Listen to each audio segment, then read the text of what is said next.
Hola, mi nombre es Valeria Silva, soy docente del área de inmunología y en estas primeras clases vamos a estar hablando de respuesta inmune innata y en particular de mecanismos de activación de la respuesta inmune innata es el tema de la clase de hoy.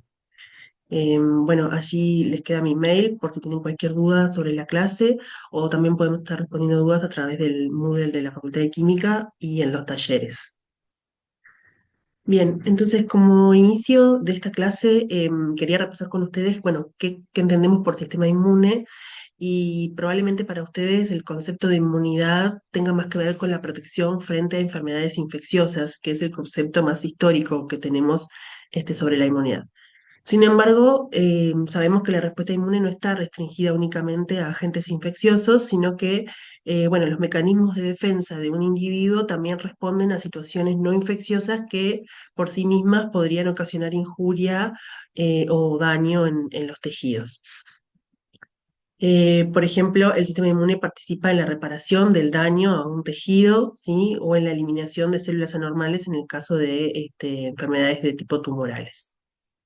Entonces, en un sentido más amplio, podríamos decir que el sistema inmune es quien mantiene la integridad de nuestros tejidos y tiene como objetivo, bueno, eliminar a los microorganismos que potencialmente puedan ser patógenos, también reparar los tejidos dañados, ya sea por los patógenos o por traumas estériles, como por ejemplo puede ser este ejemplo que vemos acá, un esguince en un tobillo.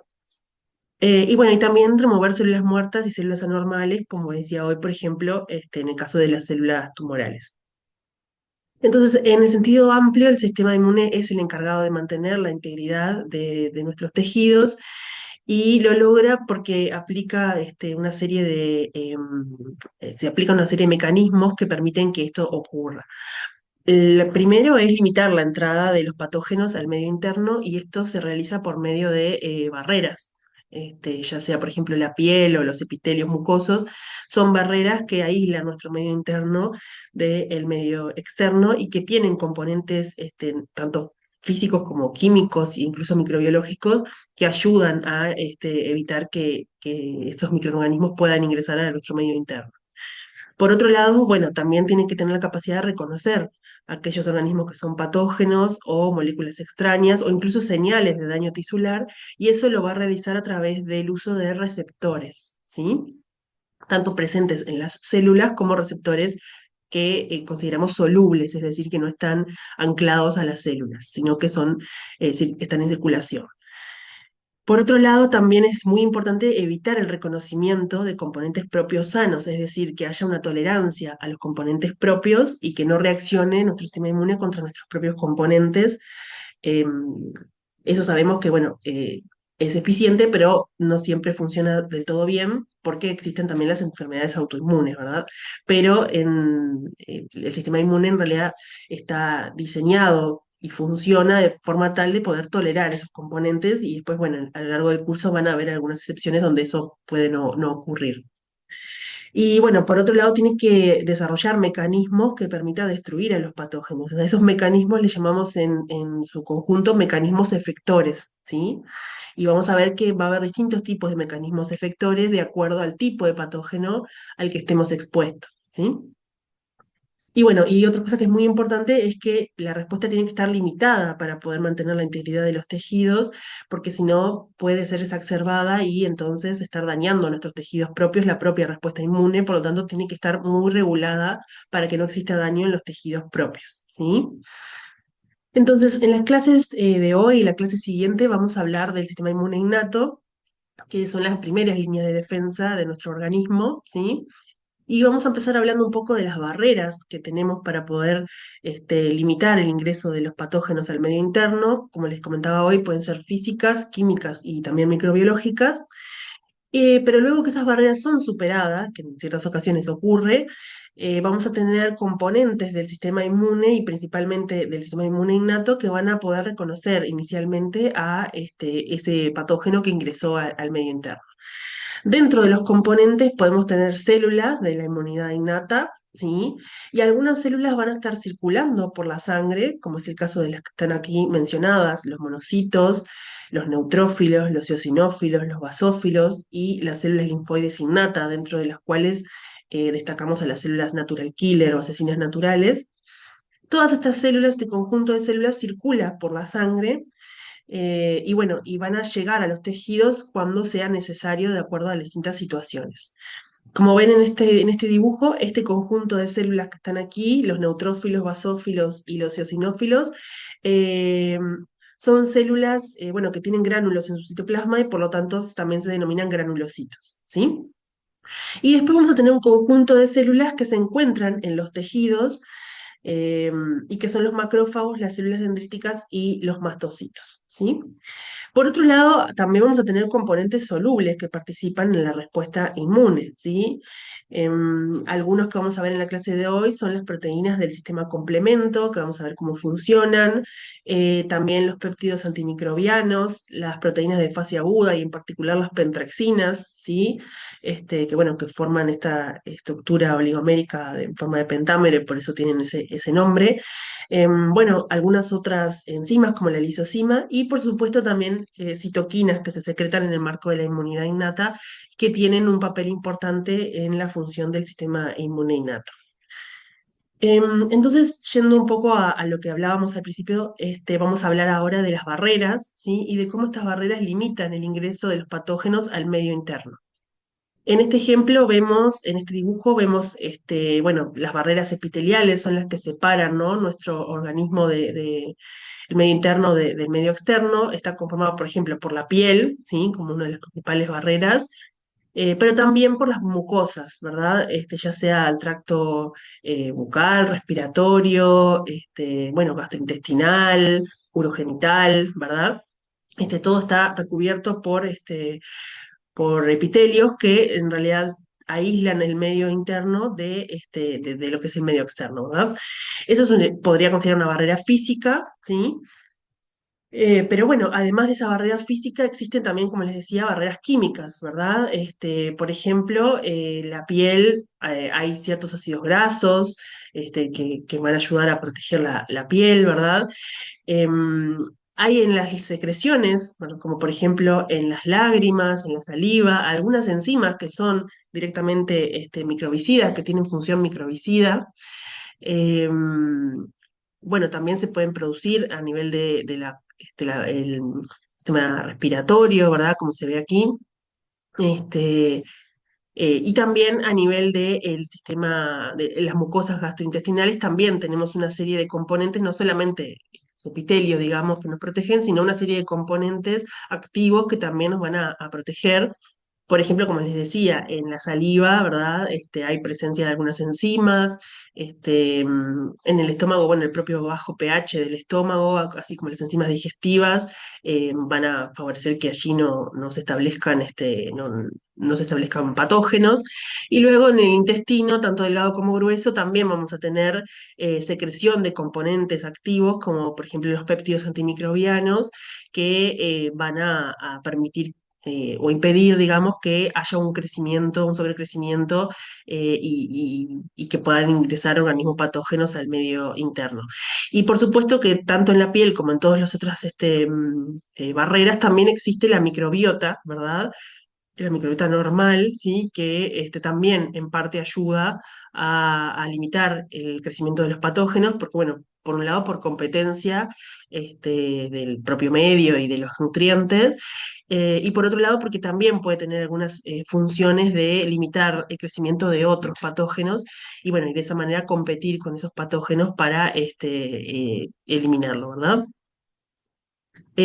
Por lo tanto, tenemos una serie de componentes activos que se secretan, ¿sí? Tanto en la piel como en las mucosas. Em, Como les decía, por ejemplo, vamos a tener algunos componentes activos, como puede ser la lisozima, ¿sí? Que es una enzima que, bueno, va a romper la estructura de peptidoglicano que forma la pared de las bacterias, que ahora la vamos a ver. Otros componentes como los péptidos antimicrobianos, algunos de ellos son las defensinas, ¿sí? Que son péptidos catiónicos que bueno, también pueden desestabilizar las membranas celulares de las bacterias. Y bueno, y en el intestino, por ejemplo, o en el epitelio respiratorio, el mucus también es bien importante para poder limitar lo que es el ingreso de las bacterias al medio interno.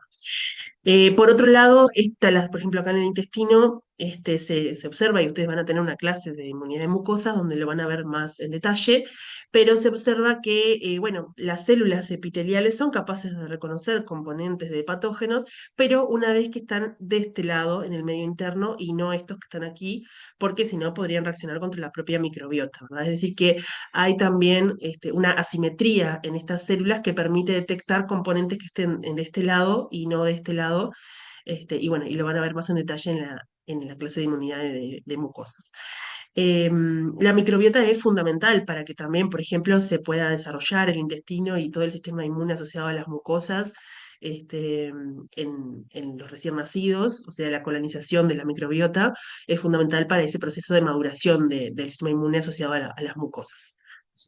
Así que bueno, como decíamos, las barreras microbiológicas y la microbiota normal también tiene una función muy importante, no solo en el desarrollo del sistema inmune, sino también bueno, en la limitación de este poder de otros organismos patógenos, de crecimiento de otros organismos patógenos, y bueno, y también cumplen otras funciones, por ejemplo, bueno, sintetizando algunas vitaminas o algunos nutrientes que son importantes bueno, para el funcionamiento de esa barrera, ¿verdad? Bien, acá vemos el ejemplo, como les decía hoy, de la lisozima. Es una enzima que está presente en la saliva y en otras secreciones, como por ejemplo en las lágrimas. Y bueno, es una glicosidasa que lo que hace es romper la estructura del peptidoglicano de la pared bacteriana. Y bueno, acá les muestro una figura por si no están familiarizados. Recuerden que, bueno, las bacterias se pueden clasificar, digamos, en gram negativas o gram positivas, de acuerdo a la tinción de gram, justamente. Y esa tinción, cómo se tiñen las bacterias con ese colorante, tiene que ver con su pared, ¿verdad? Porque las bacterias gram positivas tienen una gruesa capa de peptidoglicano, o sea, tienen su bicapa lipídica y por fuera una gruesa capa de peptidoglicano que lo que hace es evitar que la tinción pueda salir de la célula y por lo tanto quedan teñidas de violeta, mientras que las gram positivas tienen dos bicapas lipídicas y una capa de peptidoglicano muy delgada entre medio, y bueno, y eso hace que puedan excluir el colorante y tener esta coloración más eh, rosada, digamos, en la tinción de gram, por eso son gram negativas.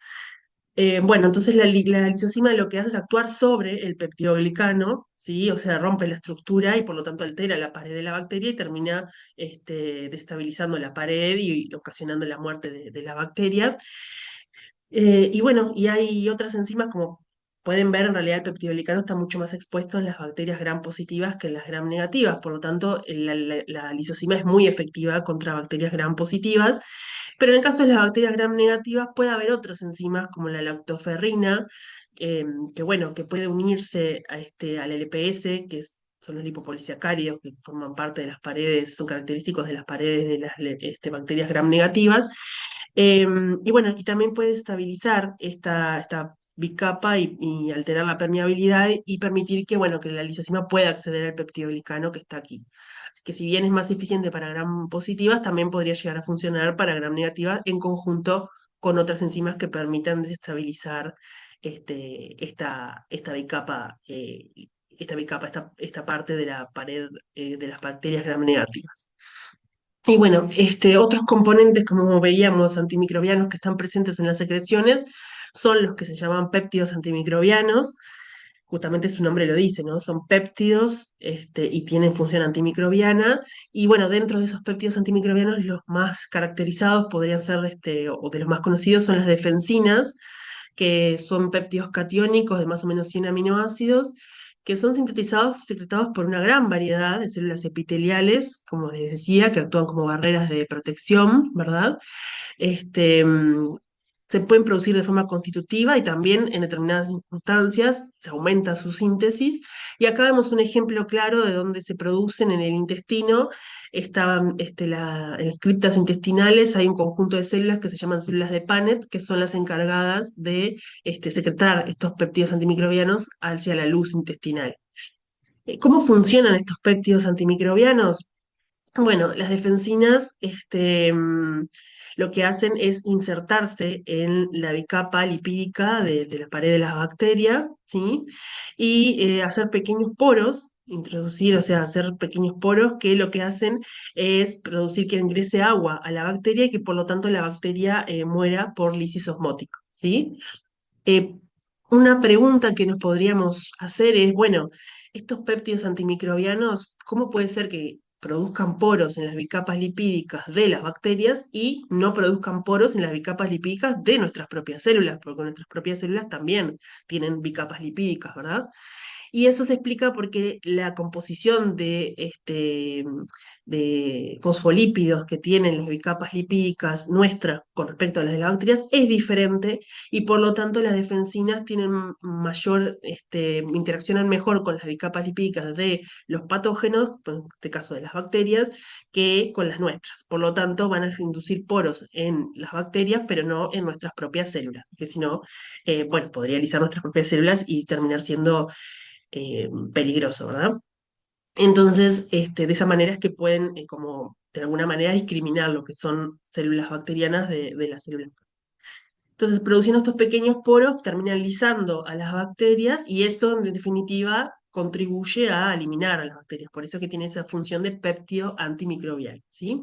La mayoría de los péptidos antimicrobianos se ha descrito que tienen este tipo de interacción, aunque hay otros que interaccionan de otra manera y tienen otros efectos diferentes que no es la formación de poros, pero los más estudiados, como les decía, son las defensivas. Pero bien, entonces hasta acá vimos que las barreras de alguna manera limitan el ingreso de patógenos al medio interno, ¿verdad?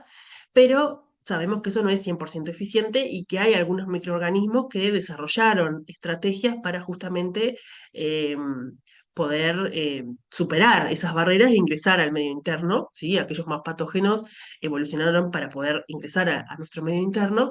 También puede haber un daño en las barreras o alguna situación que haga que las barreras no estén funcionando correctamente y por lo tanto sean superadas.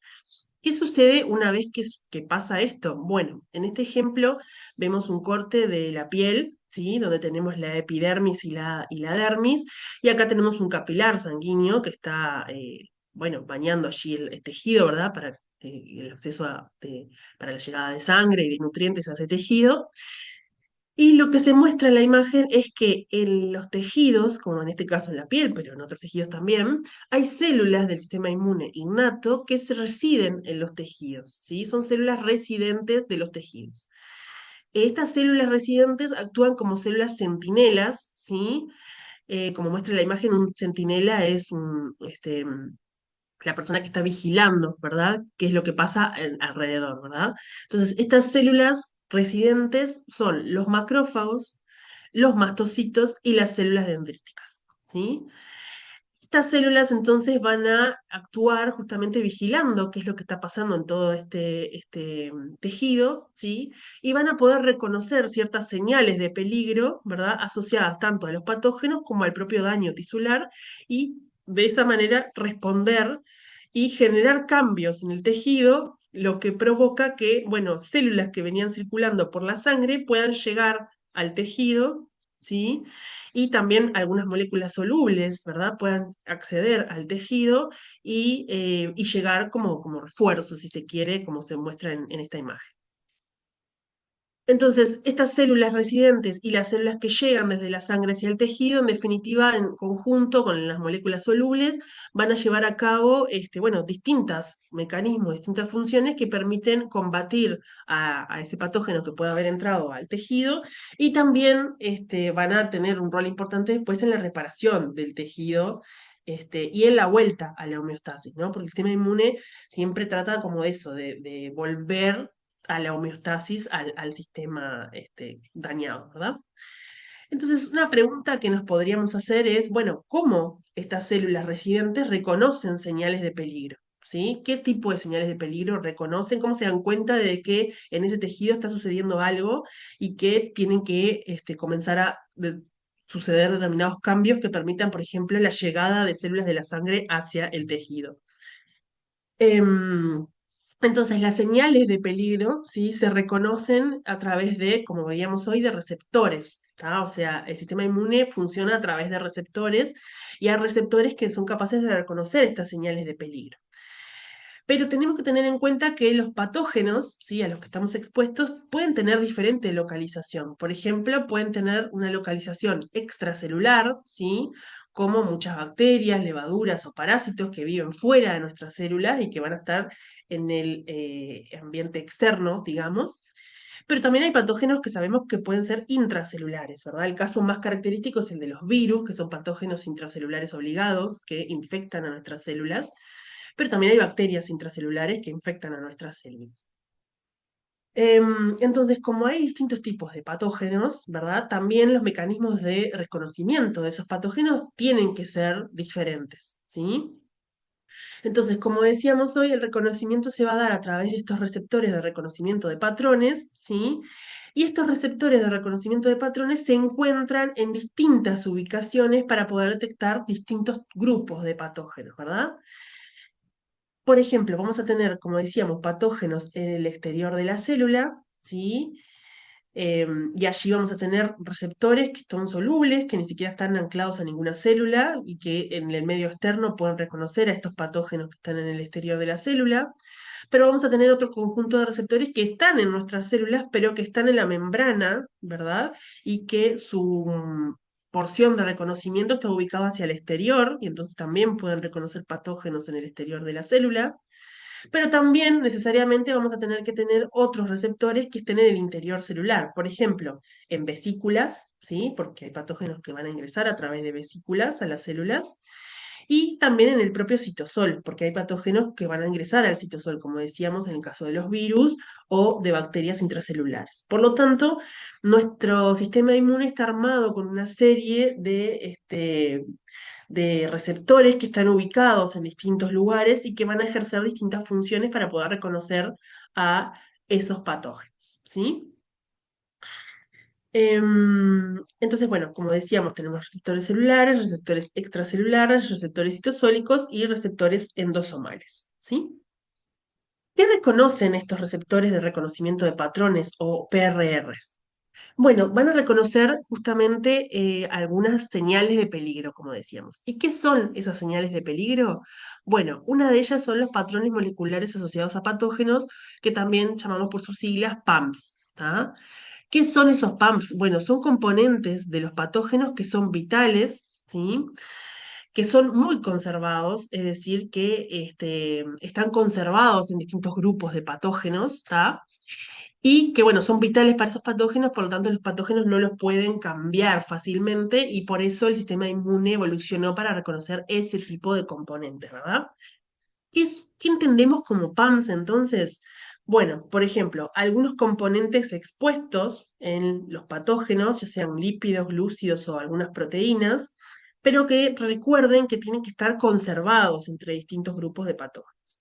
Entonces, como veíamos hoy, las bacterias, por ejemplo, gram positivas o gram negativas, tienen características en su pared que independientemente de distintos tipos de bacterias gram negativas, todas, por ejemplo, tienen lo que se llama LPS, lipopolisacárido. Entonces, el LPS es un PAMP característico de las bacterias gram negativas. También, por ejemplo, como veíamos hoy, el peptidoglicano está presente en las bacterias gram positivas. Por lo tanto, el peptidoglicano también es un componente, un PAMP de las bacterias gram positivas. También está presente en las gram negativas, o sea que también puede ser un PAMP de las gram negativas, pero como no está tan expuesto, es más expuesto en las bacterias gram positivas. Entonces, distintas bacterias gram positivas tienen peptidoglicano en su pared. O sea, ¿qué quiere decir? Que es conservado el peptidoglicano y que por eso es considerado un PAMP, ¿verdad? También podemos tener ácido teicoico, ácido lipoteicoico, que también son características de las bacterias gram positivas, ¿tá? En el caso, por ejemplo, de las levaduras, hay algunos glucanos característicos de las levaduras que también son muy conservados y que están y que también pueden formar parte de lo que conocemos como PAMS, ¿verdad? Y en el caso de las proteínas no suelen ser PAMS porque, bueno, si tenemos una bacteria específica y una proteína específica de esa bacteria, no es conservada con otras bacterias, entonces no es un PAMP, pero una proteína que sí es conservada en muchas bacterias es la flagelina, ¿tá? Que forma parte justamente del flagelo, de muchas bacterias que tienen flagelo. Y bueno, la flagelina es una proteína que es considerada un PAMP porque es conservada en distintos tipos de bacterias, ¿sí? Como les decía hoy. Pero bueno, también hay otros componentes internos que también pueden ser PAMS, y son característicos, por ejemplo, de los virus, ¿verdad? En el caso de los virus no hay, como en las bacterias gram positivas, tantos PAMS asociados a su cápside viral o a su envoltura, porque no son tan conservadas las proteínas de cada virus, son específicas de cada virus, por lo tanto no son consideradas PAMS, pero sí hay características de los virus que son compartidas, como por ejemplo los ácidos nucleicos, los virus de ARN, ¿verdad? O los virus de ADN, esos ácidos nucleicos pueden ser reconocidos como PAMS, y también, bueno, los ácidos nucleicos de las bacterias, porque también tienen ciertas características que las hacen diferentes de los ácidos nucleicos nuestros, y también entonces pueden ser reconocidos como PAMS, ¿sí? Es decir, que recuerden entonces que los PAMS son componentes de patógenos, pero es muy importante la característica de que son conservados en distintos grupos de patógenos, ¿verdad? Pero bueno, sabemos que, o pueden ustedes mm, darse cuenta, digamos, de que no necesariamente solamente cuando hay un patógeno es que el sistema inmune va a reconocer una señal de peligro. Si hay un daño en el tejido, ¿tá? Porque, por ejemplo, hubo un golpe o algún daño en el tejido, también el sistema inmune puede reconocer ese daño como justamente una señal de peligro. Entonces, también hay otros conjunto de moléculas que se llaman patrones moleculares asociados al daño, y la sigla que nombramos es DAMPs, ¿sí? Que son componentes endógenos que no son detectables en condiciones de salud, pero que en condiciones donde hay daño justamente en el tejido, sí van a estar presentes y indican entonces una señal de peligro de que en ese tejido está ocurriendo algo. ¿Qué entendemos como DAMS entonces? Bueno, por ejemplo, cuando hay componentes derivados de la matriz extracelular que está dañada, ¿sí? O sea, nosotros en nuestras células, ¿verdad? Fuera de nuestras células hay toda una matriz extracelular formando parte de los tejidos, ¿sí? Bueno, que da sostén a esa célula y a ese tejido. Y esa matriz extracelular está formada, por ejemplo, por colágeno, fibronectinas, algunas fibras de proteoglicanos, ¿verdad? Y bueno, cuando hay daño en esa matriz extracelular puede haber derivados de, por ejemplo, los hialuronanos, que forman parte de los proteoglicanos, y otros glicosaminoglicanos, o los derivados de la fibronectina, ¿verdad? Que son fibropéptidos. Esos pueden ser producidos por, bueno, enzimas bacterianas que producen daño en la matriz extracelular, o por enzimas nuestras, ¿verdad? Que también, una vez que hay ruptura de tejido, dañan a la matriz extracelular. Y bueno, y esos componentes derivados del daño a la matriz extracelular pueden ser reconocidos o son reconocidos como DAMPs por el sistema inmune, ¿sí? ¿Qué otra cosa puede pasar cuando hay daño en un tejido? Bueno, ruptura de las células, ¿verdad? Nuestras propias células que se rompen, mueren por necrosis, ¿verdad? Donde la célula se rompe y libera todo su contenido al exterior. Y allí hay una serie de componentes que normalmente deberían estar dentro de la célula y que si son detectadas afuera, van a ser también detectadas como señales de peligro, en este caso DAMPs.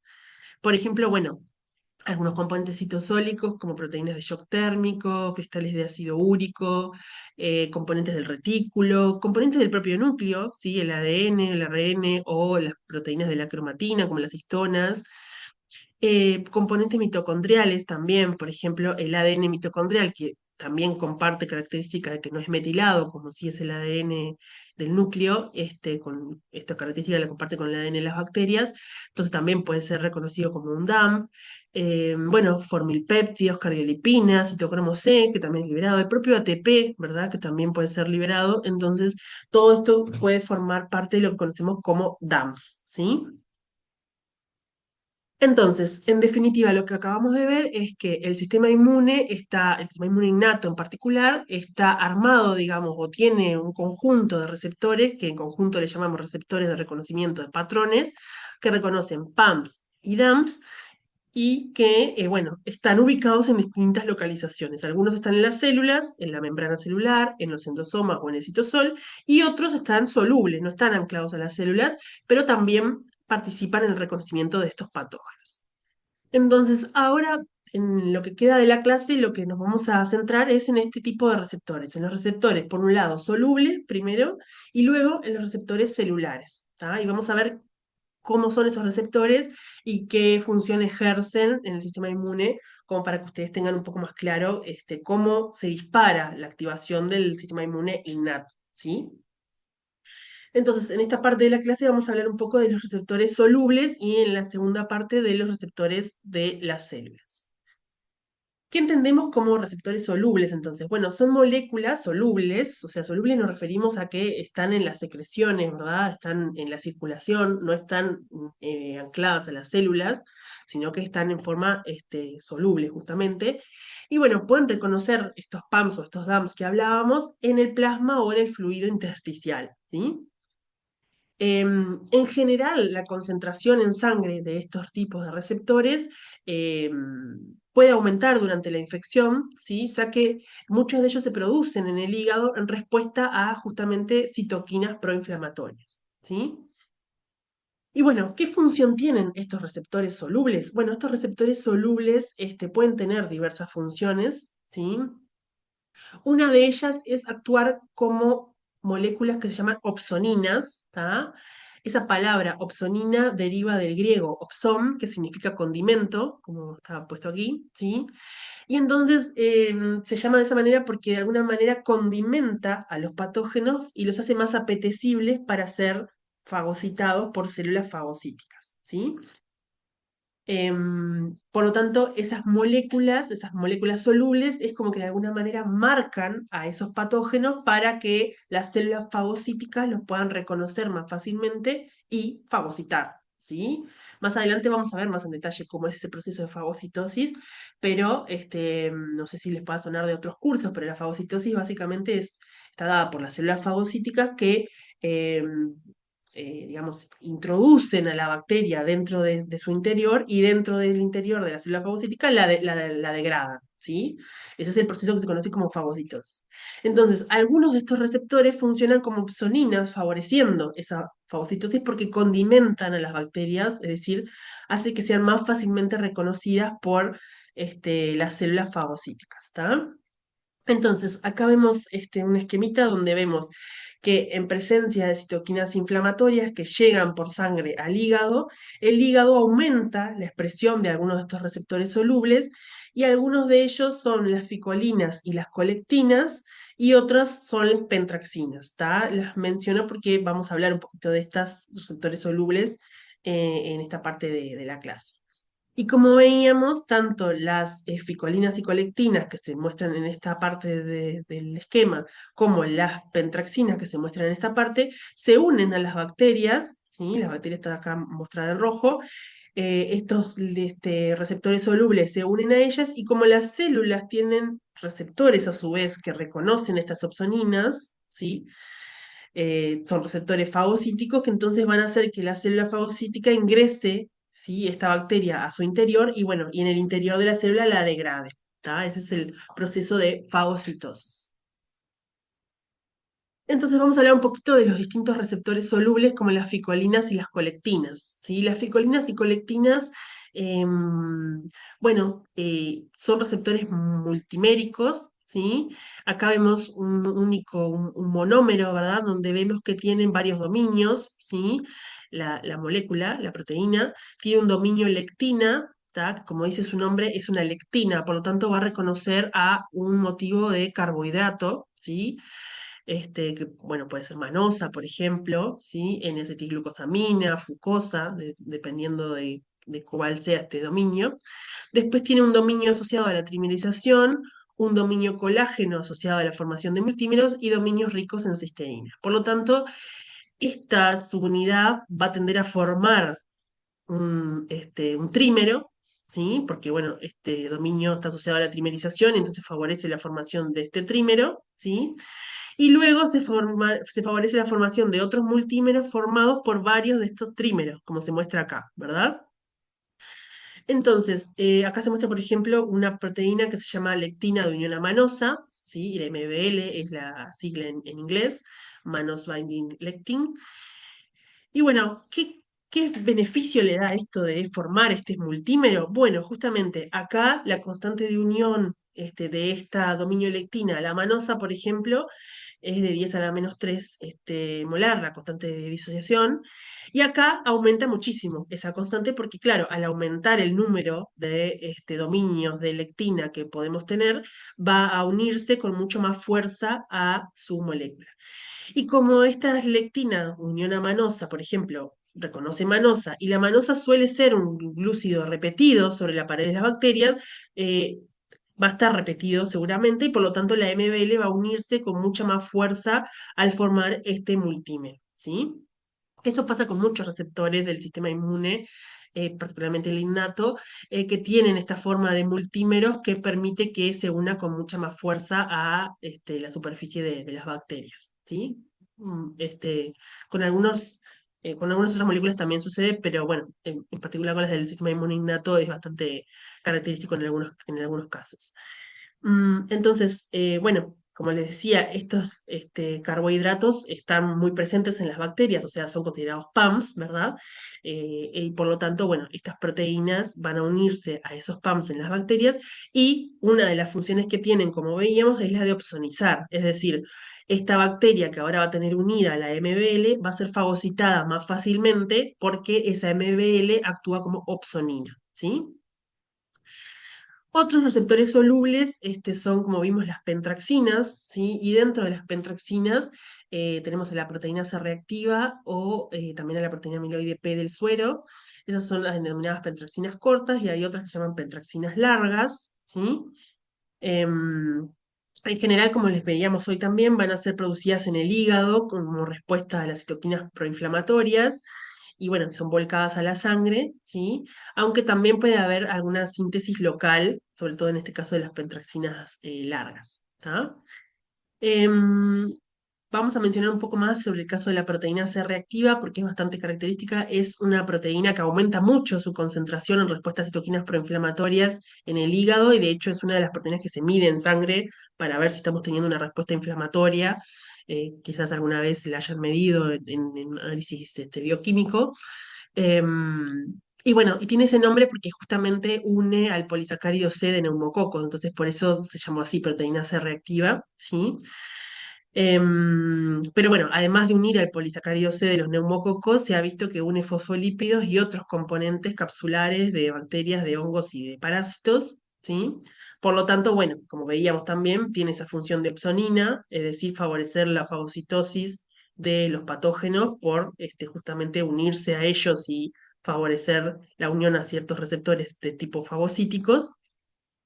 Pero otra cosa importante es que también pueden reconocer ligandos propios como membranas nucleares dañadas, lipoproteínas y componentes nucleares, ¿sí? Por ejemplo, cuando hay daño en una célula nuestra, los fosfolípidos pueden unirse a la proteína C reactiva, los fosfolípidos liberados, o algunos componentes del núcleo, ¿verdad? También pueden unirse a la proteína C reactiva y por lo tanto tiene una función importante también en la fagocitosis de las células propias dañadas y de los componentes nucleares, ¿tá? Que también es muy importante remover a las células propias dañadas o a los componentes celulares, como por ejemplo el componente del núcleo, removerlos y la remoción se hace mediante la fagocitosis y bueno, entonces la proteína C reactiva tiene también una función importante en la fagocitosis de estos componentes, ¿sí?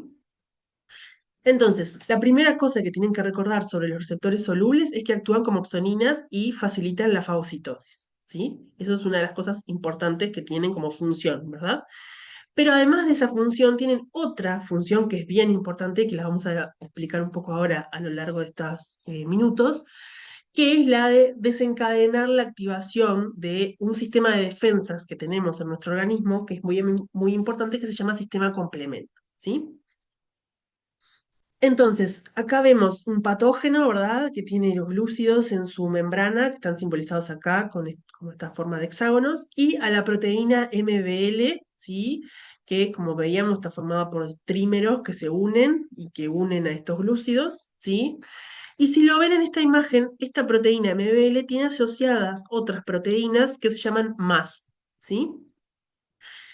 Tienen ese nombre porque son serin-proteasas asociadas a MBL. Entonces la sigla significa más, significa eso, serin-proteasas asociadas a MBL, ¿sí? ¿Qué sucede cuando ocurre esta unión? Estas serina-proteasas, ¿sí? Van a activarse una vez que ocurra la unión, porque se van a activar únicamente cuando todo esto se une, ¿sí? por un cambio conformacional que ocurre aquí, se van a activar y van a, como son serina proteasas, o sea que proteolizan, ¿sí? Su función enzimática es justamente la proteólisis, van a actuar sobre otras proteínas del sistema complemento, rompiéndolas, ¿sí? En dos fragmentos, ¿sí? Uno de esos fragmentos va a tener la posibilidad de unirse al patógeno, y más adelante vamos a ver por qué es que se une al patógeno. Va a venir otra proteína que se va a unir ahí, también se va a fragmentar, va a venir otra proteína que también se va a poder unir y fragmentar, y así sucesivamente van a ocurrir una serie de reacciones en cascada que podrían asimilarse a lo que sucede cuando uno tira una ficha de dominó, que la primera ficha tira a todas las otras, ¿verdad? Esto es más o menos lo mismo. El primer paso, que es esta unión de la MBL a los glúcidos, activa estas serina proteasas que van a tener actividad sobre las siguientes proteínas y así sucesivamente en una serie de reacciones que se dan en cascada, ¿sí? Entonces, la cascada de reacciones que ocurre cuando se activa lo que se llama sistema complemento tiene varios pasos. Un paso de inicio, que en este caso está dado por la unión de este PRR soluble al PAM, que en este caso son los glúcidos, ¿sí? Luego tiene pasos de amplificación, es decir, la formación de nuevas enzimas, ¿sí? Algunas de ellas que quedan unidas al patógeno, como se muestra acá. Y luego tiene pasos efectores, es decir, generación de moléculas o complejos moleculares que tienen actividad biológica para combatir a los patógenos, ¿sí? Por eso es una parte del sistema de defensa de nuestro organismo. Y bueno, como todo en el sistema inmune, tiene mecanismos de regulación para evitar que esto suceda sobre nuestras propias células y si suceda sobre una superficie de un patógeno, ¿verdad? Entonces, ¿qué es el sistema complemento? Bueno, es un sistema que incluye más de 30 proteínas, ¿sí? La mayoría son solubles, hay algunas también de membrana. La mayoría se expresan en forma constitutiva, o sea que ya estamos preparados con el sistema complemento para poder activarse en caso de que sea necesario. Los componentes del sistema complemento se llaman componente 1, componente 2 y así sucesivamente hasta el componente número 9, ¿tá? Es decir, componente 1, componente 2, componente 3, 4, 5 y así sucesivamente hasta el 9. La mayoría de los componentes se llaman de esa manera, o sea, si le decimos C1, C2, C3, C4 y así. Mientras que algunos son llamados factores, por ejemplo, vamos a tener el factor H, el factor I, el factor P, ¿tá? La característica que tienen estas proteínas es que la mayoría en circulación está en forma inactiva, ¿sí? Y su activación se va a asociar a la presencia de señales de peligro, ¿sí? Y vamos a ver que hay tres vías de activación del sistema complemento, se llaman vía de las lectinas, vía clásica y vía alternativa, ¿tá? Algunas comparten algunas características que las vamos a ver y bueno, y también tienen sus diferencias. Estas proteínas que circulan en la sangre, ¿sí? Se sintetizan principalmente en el hígado, ¿tá? Como veíamos, la MBL, el componente C3, el componente C1, hay distintos tipos, distintos componentes C1R, C1S, el C2, C4, bueno, todos ellos se sintetizan en el hígado principalmente y algunos aumentan, ¿sí? En respuesta a la infección, por ejemplo, la MBL, ¿sí? Aumenta en respuesta a la infección, como vimos ya tiene esa función de opsonina, la MBL.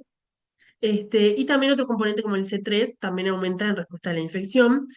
Y la mayoría de los componentes también se pueden sintetizar fuera del hígado, lo que se llama síntesis extrahepática, en, bueno, monocitos, macrófagos, fibroblastos, algunas células epiteliales, ¿tá? Pero principalmente se van a sintetizar en el hígado, ¿sí? Entonces, ¿cómo es que se da el inicio de estas vías que hablamos, la vía de las lectinas o la vía clásica en este caso? Bueno, está dado por la unión, ¿sí? De, como veíamos, la MBL o otras ficolinas a los glúcidos presentes en las paredes de las bacterias, ¿verdad? Esa unión a esos glúcidos va a desencadenar la activación de estas serina proteasas que están asociadas a estas moléculas, ¿sí? Esto es en el caso de la vía de las lectinas, justamente, como se llama así, vía de las lectinas, un inicio se da por estas lectinas, la MBL o la ficolina, que lo que reconocen son glúcidos, ¿sí? Por eso son lectinas, ¿tá?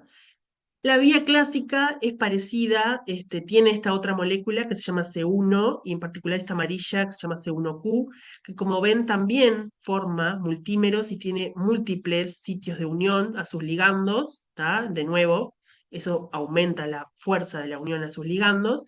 Y en este caso las serina proteasas asociadas son C1R y C1S, ¿tá? La molécula amarilla se llama C1Q y las serinproteasas son C1R y C1S y todas en conjunto forman el complejo C1, ¿sí? Este complejo se va a unir, por ejemplo, a la proteína C reactiva que veíamos hoy, que también funcionaba como opsonina y que es un PRR soluble. Y también, entonces, cuando se une el C1Q a la proteína C reactiva, va a dar lugar a la activación de las serinproteasas asociadas, ¿sí? C1R y C1S.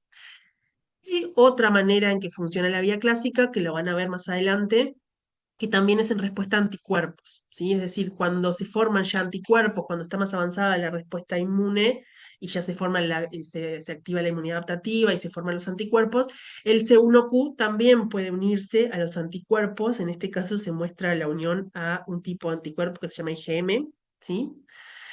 Entonces tenemos la IgM unida a su antígeno presente en la bacteria y a su vez el C1Q unido a esa IgM y bueno, y esa unión da lugar a la activación de la serinproteasa, ¿está?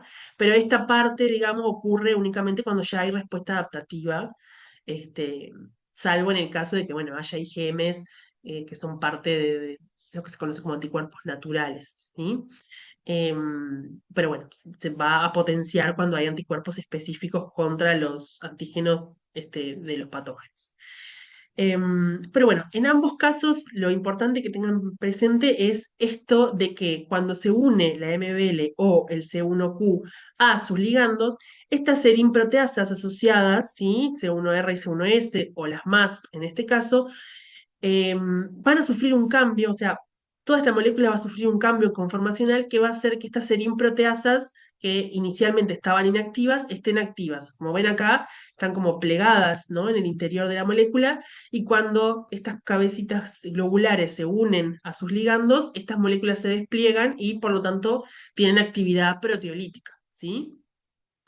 Entonces, estas proteínas, estas proteasas activas van a actuar sobre los siguientes componentes del sistema de complemento y en este caso, tanto de la vía de la lectina como clásico, van a ser los componentes C4 y C2, ¿sí? Eso lo vemos acá en este esquema donde tenemos la vía de la lectina y la vía clásica, tenemos al C1Q unido a la proteína C reactiva o tenemos a la MBL unida a los glúcidos del patógeno y estas serinproteasas que ahora están activas por esta unión, ¿verdad?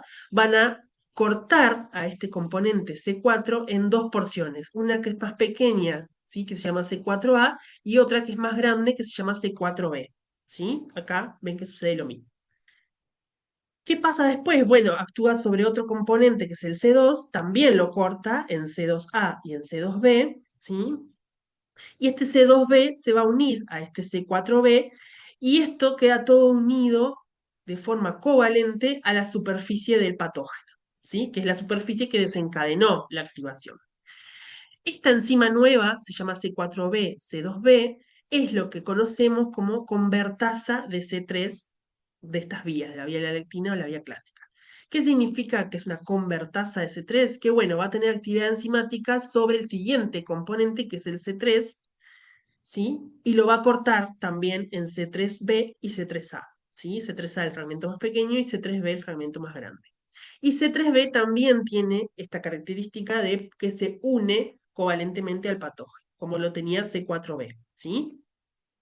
¿Por qué es que estas moléculas C3b y C4b tienen esta característica? Bueno, porque tienen internamente un grupo tioéster que cuando la molécula el C3 o el C4 es cortada, ¿sí? Por la actividad enzimática, ¿sí? Ese enlace, ese grupo tioéster queda expuesto y entonces es susceptible a sufrir un ataque nucleofílico por distintos nucleófilos que hay en el ambiente. Uno de los principales nucleófilos es el agua y en ese caso va a ser atacado por agua y va a ser inactivado. Pero en la proximidad de la superficie de un patógeno, ese patógeno va a tener en su superficie grupos amino o grupos hidroxilo que pueden actuar como nucleófilos y por lo tanto atacar, ¿sí? A este carbono y que se forme un enlace covalente que ancla a la molécula C3b o C4b a la superficie del patógeno, de forma covalente, ¿sí? Entonces, imagínense que a raíz de esta unión inicial, ¿verdad? Que vimos acá, se formó C4b, se formó la convertasa de C3, ¿sí? Que está formada por C4b y C2b, y esta convertasa es una nueva enzima que actúa sobre C3 y genera C3b que también se une covalentemente. Entonces, de esta manera, el patógeno va quedando unido con proteínas nuestras, ¿verdad? Que indican que hubo activación de este sistema de complemento, ¿sí? Entonces, estos son los pasos de activación de la vía de lectina de la vía clásica, que como ven son compartidos por las dos vías, ¿sí? La convertasa de C3 es la misma para las dos vías. Lo que cambia es el paso inicial. Acá tenemos a la MBL y las MAS, que son las serinproteasas asociadas, y acá teníamos al C1Q y al C1R y C1S, que son las serinproteasas asociadas. O sea que el paso de inicio es lo que es distinto, pero luego estos pasos son compartidos para las dos vías. Tenemos además otra tercera vía que mencionamos, que es la vía alternativa, ¿sí? ¿Qué pasa? Este C3b que se generó acá, ¿no? Lo tenemos acá, se unió covalentemente al patógeno y ahora este C3b puede unirse a otro factor que se llama factor B, ¿sí? Que se une aquí, y el factor D, que es la única enzima que circula en forma activa, ¿está? El factor D puede cortar acá a este factor B, ¿sí? Y genera nuevamente dos moléculas, una que se llama BA y otra que se llama BB. Por convención, generalmente siempre lo que queda unido al patógeno tiene la letra B minúscula y lo que se libera tiene la letra A minúscula, ¿está? Entonces el BB queda unido también acá al C3b y esta, ¿sí? Molécula forma la convertasa de C3 de la vía alternativa, que está formada por C3b y BB. Esta nueva enzima que se forma acá lo que va a hacer es cortar nuevas moléculas de C3 y generar más C3b que se va a unir covalentemente, ¿sí? Entonces, en esta vía alternativa, como pueden ver, se generan múltiples moléculas de C3b y cada molécula de C3b puede volver aquí a unirse al B y a ser activado por el factor D y a generar otra vez convertasa de C3 y generar más moléculas de C3b. Este paso es lo que hace que se amplifique muy fuertemente la activación y la generación de este C3b, ¿sí? Es un paso de amplificación muy importante. Entonces, la vía alternativa amplifica la activación de las otras vías, ¿sí? Porque el propio C3b generado forma parte de la enzima y genera más C3b, ¿tá? A su vez, tenemos un factor que se llama properdina o factor P que se puede unir a esta convertasa de C3 y aumentar la vida media de esa convertasa, haciéndola más estable y que entonces genere más moléculas de C3b por más tiempo, ¿sí? ¿Qué sucede dentro de la vía alternativa que es importante que tengan en cuenta? Que bueno, muchas veces la molécula C3 que circula en la sangre puede generarse, puede cortarse espontáneamente y generar C3b de forma espontánea, ¿sí? Como puede ocurrir espontáneamente que se genere ese C3b.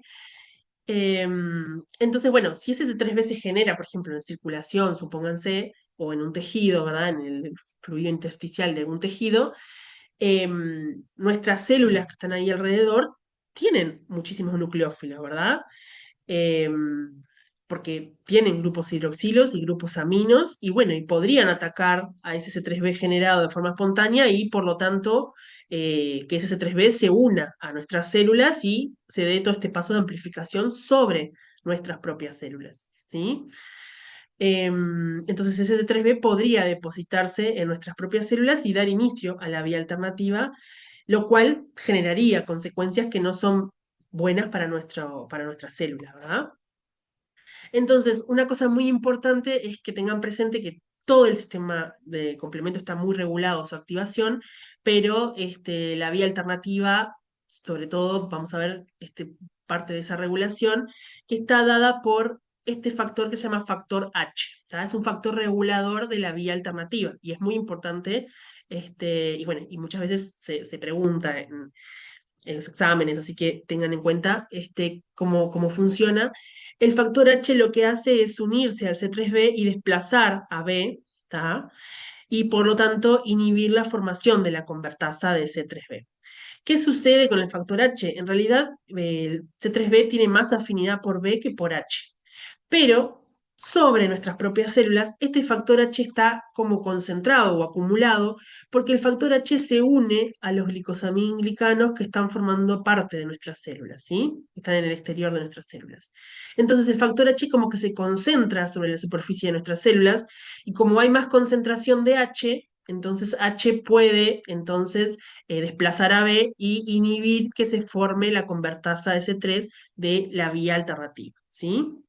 Entonces, estos glicosaminoglicanos que están presentes en las células eucariotas favorecen la unión del factor H a C3b, inhiben la formación de la convertasa y bueno, y a su vez permite que actúe otro factor que se llama factor I, que lo que hace es cortar a este C3b y bueno, generar fragmentos que ya son inactivos, ¿tá? Que se llaman así IC3b y que ya no tienen actividad, ¿sí? Y bueno, para que también lo tengan presente, hay otros reguladores en la superficie de las células, como el DAF o el MSP, que también favorecen esta disociación de la convertasa S3. O sea que la formación de la convertasa S3 de la vía alternativa sobre nuestras propias células está muy regulada para que no ocurra, ¿sí? Y para que sí ocurra sobre la superficie de un patógeno, por ejemplo, una bacteria o una levadura, ¿sí? ¿Por qué es tan importante esto de la convertasa S3 y de regular su actividad? Bueno, como mencionamos, la convertasa S3, en el caso de la vía de las lectinas de la vía clásica, es esta enzima que está formada por C2b y C4b, y en el caso de la vía alterna es esta enzima que está formada por C3b y BB, ¿sí? Y en los dos casos lo que hacen va a ser cortar a C3 en C3a y C3b, ¿sí? Y tiene múltiples funciones este paso, es el paso central de la activación del sistema complemento, es la formación de las convertasas de C3 y el corte de C3 en C3A y C3b. ¿Por qué es importante? Porque, bueno, por un lado dispara la activación de las vías, de una serie de reacciones que se dan en la fase terminal, digamos, de activación del sistema complemento, que se llama vía lítica. Por otro lado, facilita también el proceso de fagocitosis porque C3b es también una molécula opsonina, ¿sí? Y por otro lado, dispara la formación de mediadores inflamatorios, ¿sí? Vamos a ver cómo es el caso de la vía lítica. Tenemos acá a las moléculas, las convertasas de C3 que habíamos visto anteriormente, ¿verdad? Que son esta y esta. Y cuando una molécula de C3b se une en la proximidad de esta convertasa de C3, le cambia su especificidad, ¿sí? Y ahora pasan a llamarse convertasas de C5, que es la molécula siguiente que sigue, ¿verdad? Entonces, ven acá que tenemos a una enzima formada por C4b, C2b, ¿tá? Que esto era lo que formaba la convertasa de C3, pero ahora está sumado C3b, y acá también tenemos a C3b y BB con otra nueva molécula de C3b, forma la convertasa de C5. ¿Qué va a hacer esta convertasa de C5? Actuar sobre el siguiente componente, sobre la siguiente proteína del sistema complemento, que es C5, lo corta en C5b y C5a, y ese C5b se va a unir y se va a comenzar a asociar con otras moléculas, todas las moléculas que siguen del sistema complemento, con el C6, con el C7, se va a formar este complejo, ¿sí? Que se va a aproximar a la bicapa lipídica. El C8 también se va a sumar y va a insertarse en la bicapa lipídica. Y luego se van a insertar múltiples copias del último componente que se llama C9, múltiples copias una al lado de la otra que generan lo que se llama un poro, ¿sí? O un complejo de ataque a membrana, ¿sí? Acá vemos una membrana de una bacteria vista desde arriba y vemos todos esos pequeños poros o agujeritos que se fueron generando por inserción de este complejo multiproteico de ataque a membrana. ¿Tá? Acá vemos una microscopía donde se ve ese complejo y la cristalografía de ese complejo. Entonces, esto se forma sobre la bicapa lipídica. ¿Qué quiere decir? Que es en la pared, en la bicapa lipídica del patógeno, ¿verdad? Que dio lugar a que se activara todo este sistema complemento. ¿Qué pasa si hacemos un poro en la membrana del patógeno? Va a entrar agua, ¿sí? Y va a estallar, a alisarse, ¿sí? Entonces, nuevamente, este paso está muy regulado para que en nuestras células no suceda, porque sería peligroso que nuestras células se lisaran, ¿verdad? Porque liberarían un montón de contenido celular que generaría inflamación, porque sabemos que son DAMPs, ¿verdad? Entonces hay componentes como por ejemplo el CD59 que está en la membrana de nuestras células que evitan que los poros se formen sobre las membranas de nuestras propias células. Pero como las bacterias o los patógenos no tienen esta regulación, sobre los patógenos sí se van a poder generar estos poros, ¿sí? Ese C3b depositado también contribuye a la fagocitosis porque, como dijimos, es una opsonina. Entonces, imagínense que tenemos a la bacteria y múltiples moléculas de C3b unidas covalentemente a esa bacteria. Las células fagocíticas tienen receptores para ese C3b, lo van a reconocer, lo van a internalizar, ¿sí? En un fagosoma y luego en el fagolisosoma la van a degradar. ¿Tá? Esto es el paso de la fagocitosis, ¿sí? Entonces, varias poblaciones de células fagocíticas tienen receptores para los fragmentos de C3 y por eso también el C3b es también en sí mismo una opsonina, ¿sí? Y después otra cosa bien importante es que los fragmentos liberados, en particular el C3a y el C5a, contribuyen al desarrollo de la inflamación, ¿sí? Acá tenemos el ejemplo donde tenemos C3A y C5a y vemos a las células del sistema inmune que tienen receptores para esos fragmentos y que por lo tanto van a secretar citoquinas en respuesta a la unión de esos fragmentos, van a liberarse histamina, ¿verdad? Va a haber degranulación de los mastocitos que liberan su contenido y en particular histamina que es fuertemente inflamatorio, ¿sí? También a nivel de los capilares sanguíneos van a empezar a expresarse moléculas en el endotelio que facilitan la extravasación de células desde la sangre hacia los tejidos. Y dentro de los tejidos también van a, bueno, el C5a en particular favorece la quimiotaxis y también participa en la activación de los neutrófilos, por ejemplo, y potencian lo que se conoce como estallido respiratorio, ¿tá? Que lo vamos a ver en alguna clase siguiente. Pero en definitiva, lo más importante que recuerden es que C3A y C5a son moléculas que median también, favorecen la inflamación, ¿sí? Entonces, en resumen, hasta acá lo que vimos es que la activación del sistema complemento tiene múltiples mecanismos efectores. La activación varía de acuerdo a la distinta vía. En la vía alternativa se activa por defecto y en superficies donde no hay regulación, es decir, no hay factor H, se va a dar la vía alternativa. La vía de las lectinas se activa cuando la MBL reconoce glúcidos presentes en las superficies de los patógenos. Y la vía clásica, como vimos, se va a dar por unión del C1q a las pentraxinas unidas a las bacterias o a los anticuerpos unidos a las bacterias.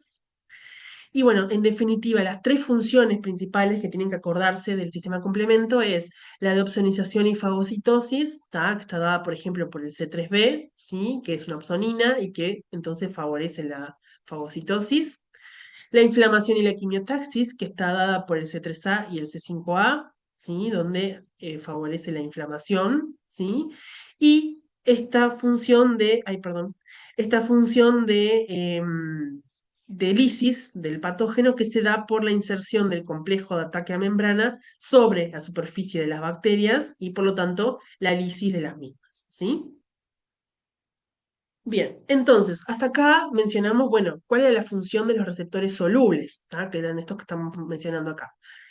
¿Qué fue lo que dijimos? Bueno, que su función era la de opsonizar y favorecer la fagocitosis y también la de activar el sistema complemento, ¿sí? Y a su vez el sistema complemento tiene estas tres funciones que acabamos de mencionar, ¿sí? Que están acá en esta diapositiva. La opsonización y fagocitosis, la inflamación y la lisis. Ahora bien, también tenemos receptores a nivel de las células, ¿verdad? Como mencionamos hoy, receptores que están están en extracelulares, es decir, que su porción de reconocimiento da hacia el exterior de las células, receptores que están en los endosomas y receptores citosólicos. Entonces ahora vamos a ver un poco estos receptores para que ustedes tengan idea de las familias, aunque de los distintos receptores, ¿sí? Como ya vimos, estos receptores están ubicados en distintos lugares porque justamente tienen que reconocer patógenos que se ubican en distintos lugares, ¿verdad? Entonces, si miramos en esta imagen, tenemos los receptores extracelulares. Los receptores extracelulares van a reconocer componentes de la pared celular, ¿sí? Es decir, componentes que en los patógenos están expuestos, ¿verdad? Mientras que los receptores intracelulares, algunos de ellos, por ejemplo, pueden reconocer otro tipo de PAMs, como los que vimos, como los ácidos nucleicos, tanto ADN como ARNs. Ese es el caso de los receptores endosomales o de los receptores citosólicos como los RIC, ¿sí? Y otros receptores citosólicos también pueden reconocer componentes de las paredes de las bacterias, como algunos de la familia NOD, que los vamos a ver ahora más adelante, ¿sí? Entonces aquí tenemos distintos PAMs que pueden ser reconocidos por distintos receptores ubicados en las células, pero en distintas localizaciones subcelulares. ¿Cuál puede ser la consecuencia, digamos, de la unión de estos receptores a sus ligandos? Bueno, una de las consecuencias es la fagocitosis, ¿sí? Eso ya lo vimos, lo mencionamos, digamos, donde tenemos receptores fagocíticos que reconocen a las bacterias van a ingresar en una vesícula especializada que se llama fagosoma, ¿sí? Esa vesícula luego se fusiona con otros organelos, como por ejemplo los lisosomas, y se forma el fagolisosoma y ahí ocurre la degradación del patógeno. ¿Tá? Como lo vemos, acá ingresa entero y acá se degrada, ¿sí? Estos receptores son los que se llaman receptores fagocíticos. ¿Tá? Hay otros receptores, ¿sí? Que no son fagocíticos, que no median la fagocitosis, pero que sí median la activación celular. ¿Tá? Acá vemos el ejemplo donde tenemos receptores en la membrana que pueden reconocer a las bacterias y eso da lugar a una cascada de señalización intracelular que termina con la activación de factores de transcripción en el núcleo y con la transcripción de genes que participan en la respuesta inmune. Por ejemplo, citoquinas que luego son secretadas por las células, ¿sí? O moléculas de superficie que se expresan en las células que solo se expresan cuando ocurrió este paso de activación, ¿sí? Tanto estas moléculas como la secreción de citoquinas, en definitiva, terminan participando en la comunicación celular, es decir, avisar a otras células vecinas que allí está ocurriendo algo distinto a una situación de salud o normal, ¿sí? Entonces, en el caso de la fagocitosis y de los receptores fagocíticos, bueno, como mencionamos, la fagocitosis quiere decir que la célula de alguna manera ingiere, digamos, a la bacteria o al patógeno y lo degrada en su interior, ¿verdad? El término fagocitosis justamente viene de comer célula, eso es lo que significa, ¿verdad? Y bueno, en ese mecanismo la célula fagocítica internaliza un elemento particulado, que puede ser, por ejemplo, un microorganismo o una célula muerta, y lo va a degradar en su interior en vesículas especializadas, ¿está? Y bueno, para que haya fagocitosis tiene que haber reconocimiento de un receptor fagocítico, ¿sí? Entonces la célula fagocítica, la partícula fagocitada, como decíamos hoy, ingresa en el fagosoma, ¿sí? Ese fagosoma luego se fusiona con los lisosomas y forma lo que se llama fagolisosoma, y allí se van a producir ciertas especies reactivas del oxígeno y se van a activar enzimas digestivas que van a dañar y degradar a esta bacteria fagocitada, ¿sí? Y bueno, dentro de las células fagocíticas tenemos estas tres células, que son los neutrófilos, los macrófagos y las células dendríticas, y están ordenadas de acuerdo a su capacidad de degradación. Es decir, el neutrófilo es el que tiene mayor capacidad de degradación, el macrófago está en un nivel intermedio, y la célula dendrítica, dentro de las tres, es la que tiene menor capacidad de degradar, pero también es una célula fagocítica, ¿sí? Después vamos a ver más adelante en el curso cuál es la función de la célula dendrítica y bueno, y por qué no degrada tanto a los patógenos en su interior, ¿sí? Acá vemos el conjunto de distintos receptores fagocíticos que tienen las células. No los vamos a ver tanto en detalle, pero lo más importante es que recuerden que hay algunos que se llaman son receptores de lectina tipo C, ¿tá? Y que bueno, como son receptores de lectina, reconocen glúcidos, ¿sí? Nuevamente. Y bueno, como ven acá, también están oligomerizados, es decir, que ese reconocimiento, como los glúcidos están muy repetidos en las bacterias, siempre ese reconocimiento por múltiples sitios de unión hace que sea más fuerte el reconocimiento. Eso también se ve acá en estos que tienen también este multímero, ¿verdad? Bueno, reconocen residuos de manosa, de fucosa, ¿verdad? Betaglucanos, mananos, ¿sí? Estos son todos receptores de lectina tipo C, ¿verdad? Por lo tanto, van a reconocer directamente a los patógenos. Y algunos de ellos tienen un rol también en la activación, ¿sí? Es decir, también pueden favorecer que haya ciertos factores de transcripción que vayan al núcleo y que se generen, por ejemplo, citoquinas o mediadores solubles, ¿sí? Aunque, como ya dijimos, su principal función, la función de los receptores fagocíticos, es justamente la fagocitosis. Hay otro conjunto de receptores que se llaman barrenderos, o scavenger en inglés, y que, bueno, también pueden unir el EPS de las bacterias gram negativas, ácidos lipoteicoicos, pero también unen algunas lipoproteínas oxidadas o cuerpos apoptóticos, o sea que también participan en la fagocitosis de células nuestras muertas o apoptóticas, ¿sí? Y bueno, y como ya vimos anteriormente, algunos receptores fagocíticos son receptores de opsoninas, ¿tá? Que pueden reconocer, por ejemplo, anticuerpos u otras moléculas que funcionan como opsoninas, como ya las vimos, pentraxinas, MBL, el propio C3b, ¿sí? Que bueno, como decíamos, son condimentos que favorecen la fagocitosis, ¿sí? Ahora bien, dentro de los receptores no fagocíticos, o sea que no hacen, no median la fagocitosis, hay varias familias de receptores que son muy importantes también en el funcionamiento del sistema inmune innato, ¿sí? Estos receptores, como decíamos, no median la fagocitosis, pero tienen una función muy importante porque permiten que haya activación de factores de transcripción y que la célula esté activada, es decir, pase de un estado normal a un estado activado y secrete citoquinas o mediadores solubles y también exprese moléculas que en condiciones de salud no están expresadas, ¿sí? Estos receptores van a reconocer PAMs, también algunos pueden reconocer DAMs, ¿verdad? Y como decíamos, bueno, van a participar en la activación de estas células. Dentro de estos receptores hay varias familias, vamos a hablar un poquito de cada una de ellas. Los que están ubicados en las membranas plasmáticas, ¿sí? Que están mostrados acá, son receptores no fagocíticos que se llaman receptores TOL o Toll-like receptor, TLRs es como se suele abreviar, ¿sí?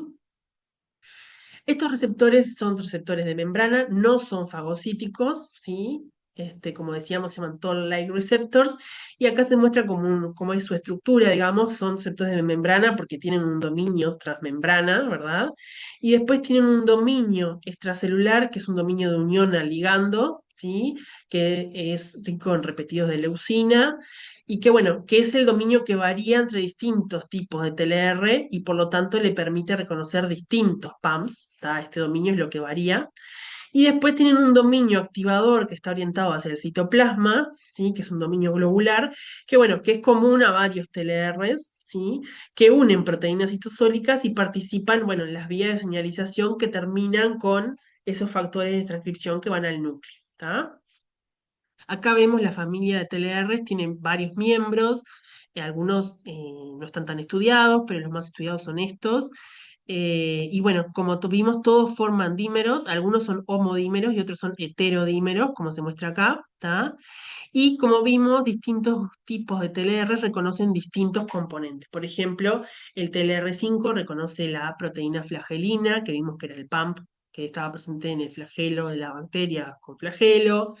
El TLR4 reconoce el EPS, el TLR2 peptidoglicano, y después estos heterodímeros que reconocen lipopéptidos bacterianos. Y luego tenemos un conjunto de TLRs que están en la membrana, pero no en la membrana plasmática, sino que están en la membrana endosomal. Y bueno, la porción de reconocimiento está hacia el interior del endosoma y la porción globular siempre está hacia el citosol, como acá, ¿verdad? Que es este dominio citoplasmático. Acá la porción de reconocimiento va a permitir el reconocimiento de distintos ácidos nucleicos, ¿verdad? Distintos ácidos nucleicos como ARN simple hebra, ARN doble hebra, ADN no metilado, ¿sí? Todo parte de los PAMs que mencionamos que también eran componentes comunes a muchos virus o bacterias, ¿sí? Em, Uno podría preguntarse, bueno, ¿por qué los componentes que reconocen, por qué los TLRs que reconocen ácidos nucleicos están aquí en las vesículas endosomales y no están aquí? Y bueno, eso tiene una explicación, porque normalmente los TLRs que están expuestos en la membrana van a reconocer componentes de la pared de los patógenos, ¿verdad? Los ácidos nucleicos nunca están expuestos en un patógeno, siempre están en el interior del patógeno. ¿Qué pasa cuando un patógeno entra a la célula, por ejemplo, por fagocitosis? Vimos que en el interior de esas vesículas se van a empezar a degradar y ahí se va a exponer los ácidos nucleicos de ese patógeno y por eso tiene sentido que los TLRs que reconocen ácidos nucleicos estén ubicados en las vesículas endosomales y no aquí porque nunca van a reconocer el ADN expuesto en una bacteria. El ADN siempre va a estar dentro de la bacteria, lo mismo que los virus. ¿Sí? El ADN siempre va a estar protegido por la cápside viral o por la envoltura del virus, y solo una vez que ingrese a la célula y que se exponga ese material genético, va a poder ser reconocido por estos TLR que están en los endosomas. Entonces, la familia de TLR son muy importantes como receptores de las membranas, pero también mencionamos que había receptores citoplasmáticos. Y dentro de los receptores citoplasmáticos o citosólicos, bueno, tenemos a los receptores NOD, a los receptores de la familia RIG, a los receptores CEGAS, ¿sí? Vamos a hablar un poquito de ellos. Los receptores de la familia NOD, o también llamamos NLRs, bueno, también están expresados en las células del sistema inmune. También poseen dominios de unión a ligando que son ricos en leucinas, ¿sí? Poseen dominios NOD y otros dominios que, bueno, que participan en la activación y el reclutamiento de otras enzimas como las caspasas, que se llaman CARDs. Y en definitiva, tenemos a dos miembros dentro de la familia NOD, que son los NOD1 y los NOD2, son intracelulares, ¿sí? También dimerizan para reconocer a su ligando, tienen que dimerizar. Y bueno, una vez que dimerizan, reclutan otras proteínas que participan en la señalización y terminan con la activación de estos factores de transcripción, ¿sí? Estos factores de transcripción van a dar lugar a la síntesis de estas citoquinas que, bueno, que son secretadas de la célula. El NOD1 y NOD2, los dos reconocen peptidolicano, ¿tá? Pero distintas porciones del peptidolicano. El NOD1 reconoce esta porción que está principalmente en el peptidolicano de las bacterias gram negativas, mientras que el NOD2 reconoce esta porción que está presente en los dos, en gram negativas y en gram positivas, ¿sí? Es decir, que van a participar en el reconocimiento de bacterias intracelulares, ¿sí? Porque reconocen el peptidolicano de esas bacterias intracelulares. Dentro de la familia de los receptores NOD hay otro conjunto de receptores NOD que, bueno, forman otros complejos multiproteicos que se llaman inflamasomas. Se los menciono porque también aparecen en los libros de texto, ¿sí? Esos complejos multiproteicos están formados por los receptores NOD y por otras proteínas accesorias, como estas proteínas accesorias ASC o estas procaspasas. Todos ellos forman este complejo multiproteico, que tiene una forma así como bastante particular y que está formado por muchos de estos receptores. Y en definitiva, lo más importante que tienen que recordar de esto es que estos inflamasomas lo que hacen es que esta caspasa, procaspasa que está de forma inactiva, se te active, ¿sí? Y estos inflamasomas participan en lo que se conoce como maduración de citoquinas. ¿Ah? Lo vamos a ver un poco más en detalle quizás en la clase siguiente, pero para que lo tengan presente, cuando hay una señal, por ejemplo, a través de un TOL, de un receptor TOL, que reconoce a la bacteria, ¿sí? Hay activación de factores de transcripción, ¿sí?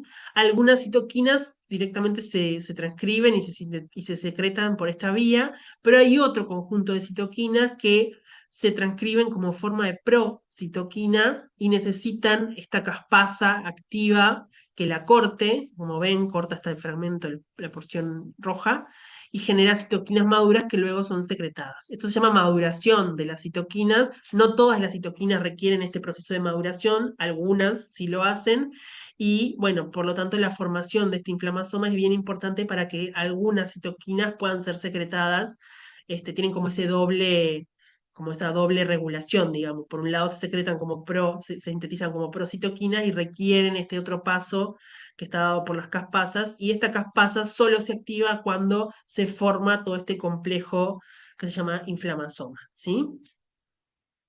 Bien, y después, ya llegando hacia el final de la clase, dentro de la familia de los receptores citosólicos, mencionarles a estos receptores, que son los receptores de la familia RIG o RLRs, ¿sí? Estos receptores están expresados en células dendríticas, en macrófagos, pero también en otras células como fibroblastos y células epiteliales, lo cual es muy importante porque si estos receptores son citosólicos y sobre todo participan en el reconocimiento de virus, muchos tipos de células pueden ser infectadas por virus, por lo tanto es importante que esté también en las células epiteliales este tipo de receptores como los RIG, ¿sí? También tienen varios dominios distintos, dentro de ellos dominios helicasa que participan en la unión al ADN o al ARN, ¿sí? A los ácidos nucleicos.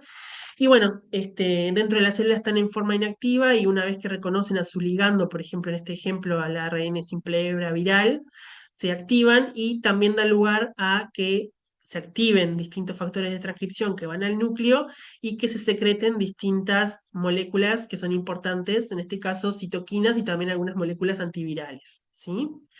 Dentro de la familia RIG, los más estudiados son justamente el receptor RIG y también este que se llama MDA5, que reconoce ARNW, ¿sí? Que está presente en distintos tipos de virus, ¿sí? Y bueno, y por último, dentro de los receptores citosólicos, mencionarles este receptor que se llama CGAS, que puede reconocer ADN doble hebra, ¿sí? En el citosol celular. Ustedes saben que el ADN doble hebra normalmente está o recluido en el núcleo o en la mitocondria, ¿verdad? En el caso del ADN mitocondrial, no es normal que esté o no es común que esté en el citosol. Por lo tanto, cuando está en el citosol puede ser porque haya presencia de bacterias o virus que son de ADN, o bueno, puede haber habido un daño en el núcleo, un daño en la mitocondria y ser ADN propio, pero que no esté, que esté en un lugar que normalmente no debería estar. Y bueno, esa ADN doble hebra es reconocida por esta molécula CEGAS que se une a otra molécula que se llama STING.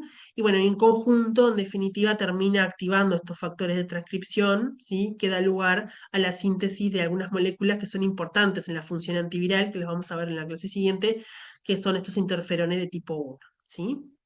Pero en definitiva lo importante es que tengan presente de que, bueno, reconoce ADN cuando está en el citosol, que no es la situación normal, es porque hay una bacteria citosólica o un virus de ADN en el citosol o ADN propio, pero que no debería estar allí, ¿sí? Entonces, en definitiva, cerrando un poco lo que vimos en esta clase, estuvimos hablando de los receptores solubles, ¿sí? Recuerden que los receptores solubles pueden dar lugar a fagocitosis porque funcionan como opsoninas, ¿sí? La fagocitosis también puede ocurrir por receptores fagocíticos, ¿sí? De hecho, algunos receptores fagocíticos son receptores de opsoninas. A su vez, los receptores solubles también pueden dar lugar a la activación del sistema complemento, y el sistema complemento, bueno, va a tener sus funciones. A su vez, estos conjuntos de receptores, los que no son fagocíticos, tienen una función importante porque también producen la mediación o la producción de mediadores inflamatorios, ¿sí? El sistema complemento también va a favorecer la fagocitosis porque ya vimos que el propio C3b es una opsonina. El sistema complemento también produce mediadores inflamatorios porque C3a y C5a son inflamatorios y también produce por sí mismo la lisis por la formación de ese complejo de ataque a membranas en la membrana de los patógenos, ¿sí? Y que bueno, que sobre las membranas nuestras la activación del sistema complemento está muy regulada en el caso de la vía alternativa por el factor H y también por otras moléculas reguladoras, ¿sí? Y bueno, y recordar esto de que los receptores fagocíticos son bien importantes porque median la fagocitosis, pero los receptores no fagocíticos, como los que están mostrados aquí, también son fundamentales para la respuesta porque, bueno, producen estos mediadores inflamatorios y dan lugar a lo que conocemos como inflamación, que vamos a ver en la clase que viene entonces qué es la inflamación y cómo la inflamación ayuda a la respuesta inicial y a contener la infección por los patógenos, ¿sí? Entonces, como resumen de la clase, bueno, conocimos a las células de la inmunidad innata, tanto las residentes como las reclutadas, discutimos qué son las señales de peligro, ¿sí? Y recuerden estas siglas, PAMS y DAMS, que eran cada uno de ellos.